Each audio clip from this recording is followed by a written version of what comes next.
DMTV Info, votre chaîne d'information en temps réel. La politique, la santé, le sport, les faits de société, la musique, les rumeurs et bien plus encore. Vous découvrirez cela dans notre chaîne DMTV Info.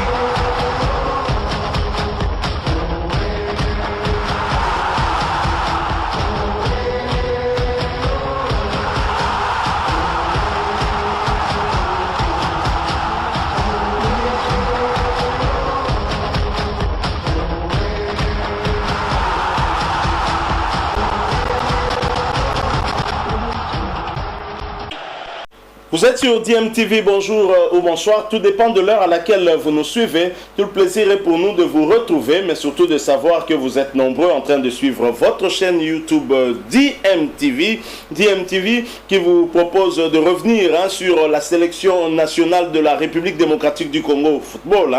Léopard Senior A qui a un nouveau sélectionneur qui avait été proposé en tout cas par la Fédération congolaise de football association au gouvernement à travers le ministère des Sports. Et c'est le technicien argentin très expérimenté Hector Raoul Cooper qui avait été choisi, vous le savez, et ce dernier arrive à Kinshasa ce mardi 25 mai 2021 sur le coup de 17h25 avec un régulier d'Air France pour paraffer son contrat avec le gouvernement congolais. Et déjà le gouvernement congolais à travers la Fédération congolaise de football, l'association aussi, avait déjà fait part de son intention de lui faire signer un contrat d'objectif avec comme objectif d'amener la République démocratique du Congo à la prochaine Coupe du Monde Qatar 2022. Pour qu'on y arrive, il faudrait que nous-mêmes nous puissions y croire. Et pour y croire, nous devons absolument mettre des moyens pour permettre justement à ce nouveau staff technique de faire bien son travail et de le mettre dans des conditions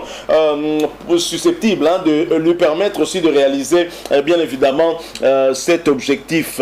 Alors Hector Cooper arrive, fait-il l'unanimité? Est-ce que au niveau de la presse, Hector Cooper fait l'unanimité? Est-ce qu'au niveau du gouvernement, de la Fédération congolaise de football et les acteurs eux-mêmes, c'est-à-dire les joueurs, ceux qui sont déjà dans cet effectif de l'équipe nationale de la République démocratique du Congo, les cadres, est-ce que Hector Cooper a la faveur des cadres justement de cette équipe nationale? J'aimerais vous proposer de suivre ces quelques minutes d'analyse avec ces quatre éminents journalistes et qui reviennent justement sur cette question, et vous aurez la réponse à toutes ces questions bien évidemment. Je rappelle que vous êtes en train de suivre votre chaîne YouTube DMTV. Si vous n'êtes pas encore abonné, s'il vous plaît, vous êtes nouveau sur cette chaîne, bien s'il vous plaît, abonnez-vous et n'oubliez pas d'activer la notification juste en cliquant sur cette petite cloche que vous verrez apparaître parce qu'elle vous permettra de ne plus rien manquer des prochaines vidéos que nous allons vous proposer. Suivant cet extrait, nous nous retrouvons tout de suite après. C'est commencer le travail pour lequel on a été appelé. Est-ce que Hector Cooper sera mis dans des bonnes conditions, messieurs? Parce qu'on voit quand même le staff, c'est un staff costaud. On voit des Italiens dedans, des Français dedans, des Belges dedans, et même lui, argentin. C'est du professionnalisme. C'est du professionnalisme. C'est du folklore. On va faire les choses bien. David Nella, c'est du professionnalisme. Un staff technique d'une équipe nationale doit d'abord faire l'unanimité de vestiaire. Hector Cooper a le respect des vestiaires. Vous avez entendu, vous avez suivi Gaël Kakuta lors de l'attribution du prix Marc Didier Fouet sur les antennes de RFI. Ah, mais il vous a dit qu'il est très content du choix opéré parce que l'homme a de l'expérience. C'est clair qu'il a bourlingué un peu partout. Vous avez cité le nom de Ronaldo, mais c'est clair, c'est le Ronaldo brésilien, le Luis Nazario da Lima, c'est pas le portugais. Ça veut tout dire. Ça veut tout dire. Mais quand un entraîneur comme Hector Cooper, c'est clair que ça fait l'unanimité pour les cas de vestiaire. Quand vous regardez le staff technique d'Hector Cooper avec des entraîneurs vidéo, entraîneurs pour les séances d'entraînement, parce que ce qu'on oublie, c'est que l'entraîneur principal pour le football professionnel, il ne peut pas tout faire seul. Il ne peut pas lui-même donner les entraînements, il ne peut pas lui-même faire études pour les séances d'entraînement. Il y a un staff technique, je vous ai parlé ici du staff technique très professionnel de Pito Massimanes, comme ça. Quand il arrive dans une équipe nationale, dans un club, il amène ces 6 personnes avec lesquelles il va travailler. Quand il part, c'est tout le staff technique. Les 6 personnes sont vite reparties. Et donc Hector Cooper arrive. Les conditions, oui, c'est un expatrié, on va le respecter. On va le respecter, on a vu. C'est la question importante. C'est la question importante. Obligation. On avait un staff technique ici. Monsieur Ntsengi, on peut tout dire. Il n'a pas qualifié la RDC, mais il évolue dans quelles conditions? Il n'y avait pas de contrat. Tous les staffs techniques n'étaient pas payés. Mais quand c'est Hector Cooper, il y aura l'argent qui sera de même en retard, il sera payé. Les membres du staff technique, ils seront tous payés. Et maintenant, David, il y a un point très important. C'est que, d'accord, une petite parenthèse, que aujourd'hui, je ne voudrais pas que l'on puisse charger notre sélectionneur sur la Coupe du Monde. La Coupe du Monde, c'est un projet qui se prépare. Est-ce que nous avons le temps suffisant pour préparer ces projets, se qualifier à la Coupe du Monde?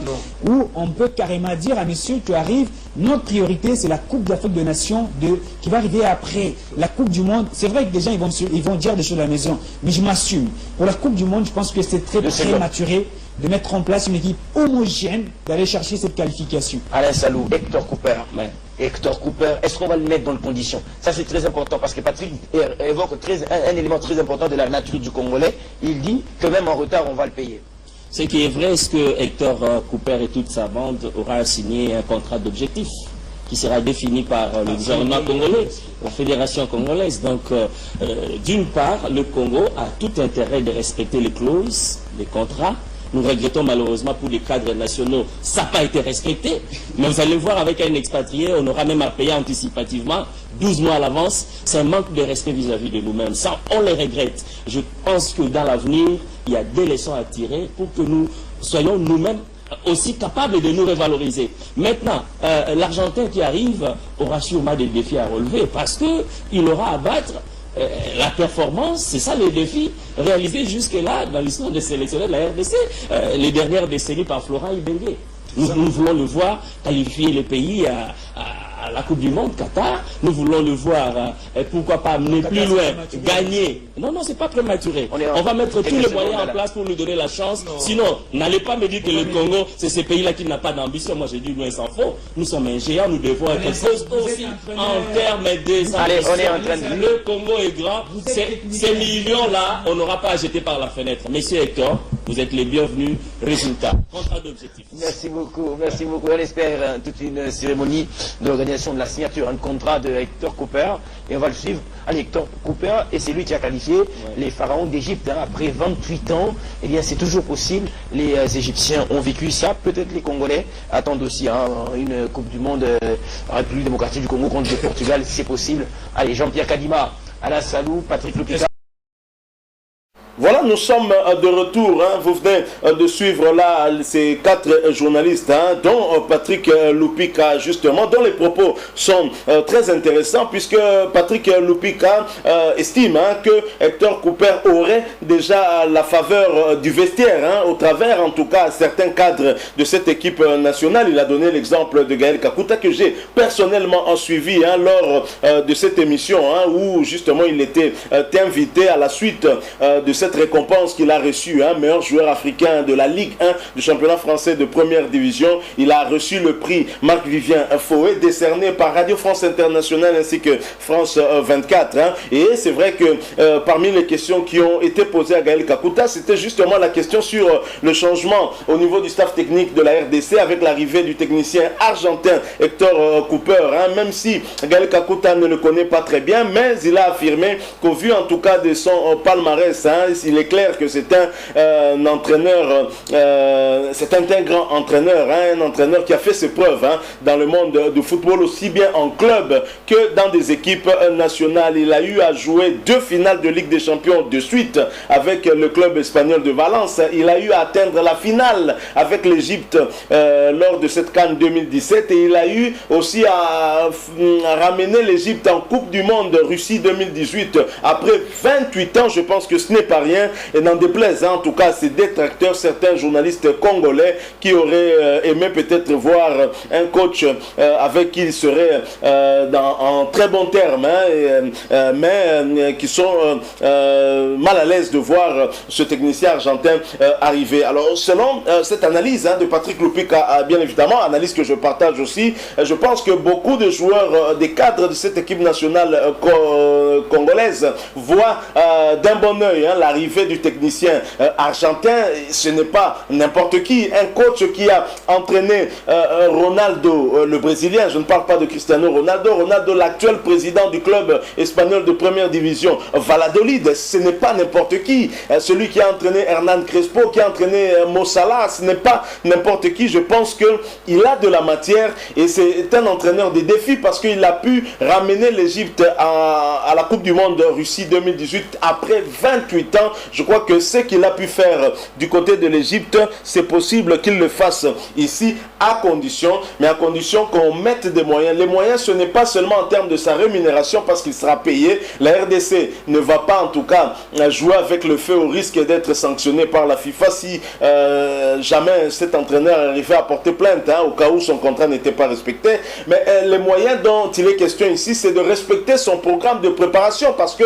ce n'est pas n'importe qui peut prétendre en tout cas à une place qualificative pour la Coupe du Monde. Il n'y en a que 5 en Afrique et c'est vrai que ça passe d'abord par cette phase de groupe où nous allons nous affronter avec la Tanzanie, le Madagascar ainsi que le Bénin, mais après il y aura les barrages. Il faudrait donc bien se préparer. Pour bien se préparer, il faut aller en stage de temps en temps. Je crois qu'il faudra un chronogramme bien établi par rapport à la préparation de l'équipe nationale de la République démocratique du Congo, et le gouvernement Sama Lukonde devra disponibiliser les moyens pour cela parce que la Coupe du Monde c'est le rêve de tout Congolais et c'est d'ailleurs l'objectif principal. Et d'ailleurs notre ministre actuel des Sports Serge Condé en fait en tout cas son cheval de bataille. Alors voici le message qu'il donne: mon travail c'est de vous servir et non me servir de vous. Il est temps que nous méditions et que nous mettions nos efforts ensemble pour arracher la qualification à la Coupe du Monde Qatar 2022.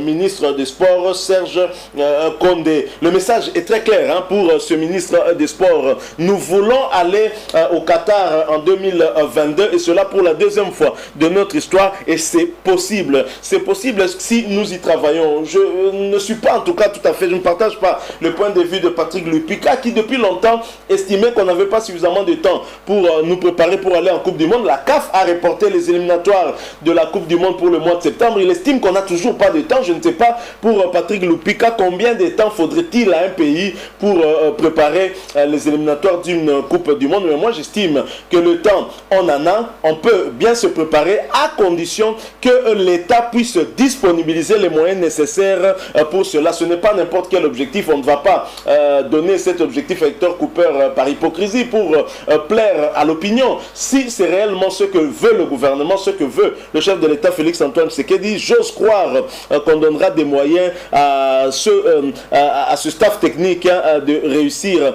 cet objectif-là. Donc voilà ce dont nous avons voulu partager avec vous. En attendant, Hector Cooper est déjà dans l'avion direction Kinshasa, comme vous pouvez voir sur cette photo. Nous l'attendons bras ouverts et nous espérons en tout cas qu'il va nous arriver ici en pleine forme et que les attentes des Congolais seront en tout cas rencontrées. Merci beaucoup à vous qui nous avez suivis. Si vous avez aimé, laissez-nous un maximum de j'aime, likez donc cette vidéo, mais partagez aussi avec nous votre opinion en nous la laissant à travers un commentaire. Vous êtes nouveau sur cette chaîne, s'il vous plaît, ne partez pas sans vous abonner. Abonnez-vous et n'oubliez pas aussi d'activer la notification juste en cliquant sur cette petite cloche que vous verrez apparaître parce qu'elle va vous permettre de ne plus rien manquer des prochaines vidéos que votre chaîne YouTube DMTV vous proposera. Encore une fois, merci à vous pour avoir partagé avec nous ces quelques minutes de réflexion sur l'arrivée d'Hector Cooper et sur les attentes des Congolais. Et nous espérons bien sûr vous retrouver très bientôt avec un autre sujet d'actualité. En attendant,